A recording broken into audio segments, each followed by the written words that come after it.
NTPC का जो डैम्प area है वहाँ पर जो फेन निकलता है, जो कि काफ़ी महंगे दाम में बाहर बेचा जाता है, उसको लेकर कुछ माफिया और कुछ सरगना जो है उसमें दिलचस्पी ले रहे थे और उन लोगों के बीच में तनाव सी बनी हुई थी। वहाँ पर उनके द्वारा जो आग्नेयास्त्र के दम पे छनाई की जा रही थी। दूसरे के वो लोग परस्पर विरोधी थे, तो उनके बीच में गैंग वॉर की संभावना से इनकार नहीं किया जा सकता। स्कॉर्पियो गाड़ी जिसमें कि वो जो छनाई किया जाता है वो 16 बोरा वो उसका मटेरियल था।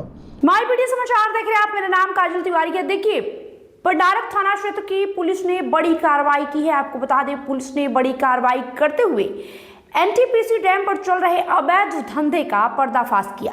यहां डैम से निकलने वाले फेन की अवैध छनाई को लेकर लंबे समय से गुटों के बीच वर्चस्व की लड़ाई चल रही थी, जिसे लेकर पुलिस पहले से ही काफी ज्यादा अलर्ट थी। इसी क्रम में पंडारक थाना अध्यक्ष नवनीत राय के नेतृत्व में पुलिस टीम ने छापेमारी कर सबसे पहले एक आरोपी को गिरफ्तार किया। उसके पास एक राइफल और 31 राउंड जिंदा कारतूस बरामद किए गए। प्रेस कॉन्फ्रेंस में एसडीपीओ बाढ़ रामकृष्ण ने कहा कि लगभग 3:30 पर पुलिस को गुप्त सूचना मिली थी कि डैम से फेन की अवैध छनाई हो रही है। वहीं इस दौरान गैंगवार की भी आशंका जताई जा रही। इस क्रम में एक आरोपी को गिरफ्तार कर लिया गया, जबकि एक आरोपी जो है वो पुलिस को चकमा देकर मौके से फरार हो गया।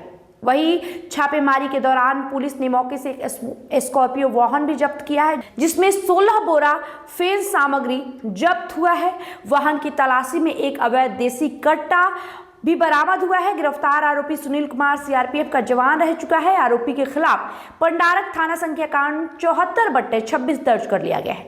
पुलिस की माने तो डैम से निकलने वाला ये फेन बाजार में अच्छी कीमत पर बेचा जाता है, जिसके कारण इस धंधे में कई गिरोह काफी सक्रिय है। एसडीपीओ ने यह भी बताया कि एनटीपीसी द्वारा इस फेन की निकासी को लेकर टेंडर प्रक्रिया की जानकारी संबंधित अधिकारियों से ली जाएगी, ताकि ये स्पष्ट हो सके कि कोई वैध अनुमति है या फिर नहीं। फिलहाल गिरफ्तार आरोपी जो है वो पुलिस की हिरासत में है और मामले की आगे की कार्रवाई जारी है। जो भी गिरोह सामने आएगा उसके खिलाफ पुलिस की कार्रवाई की जाएगी। इस मामले को लेकर पुलिस प्रशासन ने क्या कुछ कहा है, आप इस वीडियो में देखिए। अंतर्गत एनटीपीसी डैम है, डैम्प जो एरिया है वहाँ पर जो अवैध छनाई होती है उसको लेकर पुलिस की कार्रवाई हुई है।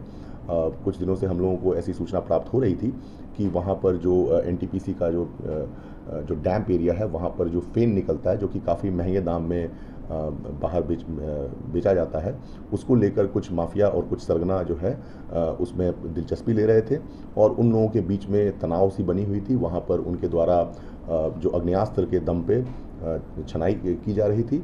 एक दूसरे के वो लोग परस्पर विरोधी थे, तो उनके बीच में गैंग वॉर की संभावना से इनकार नहीं किया जा सकता था और साथ ही उनके इस क्रियाकलाप से आसपास के इलाकों में और लोगों में एक जो है दहशत का माहौल था, जिसको लेकर हम लोगों ने उस पर निगरानी रखे हुए थे और उसी क्रम में कल पंडारक थाना द्वारा वहाँ पर कार्रवाई की गई, जिस क्रम में एक स्कॉर्पियो गाड़ी जिसमें कि वो जो छनाई किया जाता है वो 16 बोरा वो उसका मटेरियल था और साथ ही एक व्यक्ति जो है उनको एक राइफल के साथ गिरफ्तार किया गया है। जो गाड़ी छोड़कर भागे अन्य व्यक्ति थे, उनकी तलाश जारी है। उस गाड़ी में से भी हम लोगों को एक अवैध कट्टा बरामद हुआ है और कुल 31 राउंड गोलियां बरामद हुई है, जिससे ये साफ प्रतीत होता है कि वहाँ पर हथियार के दम पे ये छनाई का काम किया जा रहा था। अच्छा सर, फेन विवाद तो बहुत दिन से चला है, इसमें एनटीपीसी कोई टेंडर देती है कि सब अवैध रूप से छानते हैं? इसमें जो एनटीपीसी का जो टेंडर देने की प्रक्रिया है, इन सब चीज़ों को लेकर हम लोग एनटीपीसी के आला अधिकारियों से बातचीत करेंगे, उनसे पूछेंगे कि इसमें क्या इनका जो है एसओपी है, क्या प्रोसीजर है जिसके तहत इसकी कार्रवाई की जानी है।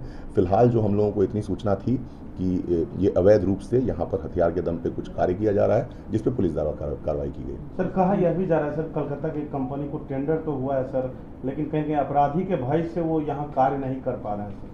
देखिए, ऐसी संभावना से मैं अभी फिलहाल इनकार नहीं करता हूं, लेकिन हमने जैसे आपको बताया कि हम पहले एनटीपीसी के अधिकारियों से इस संदर्भ में बात करेंगे कि क्या उनका प्रावधान है इसको लेकर, और जैसा वो हमें बताएंगे और जिस प्रकार की भी सुरक्षा के दृष्टिकोण से हमारी सहयोग की जरूरत होगी, हम लोग तत्पर हैं उसके लिए। सर, लगातार गोलीबारी सर होती रही है, वहाँ पे कई गैंग सर वहाँ पर एक्टिव है।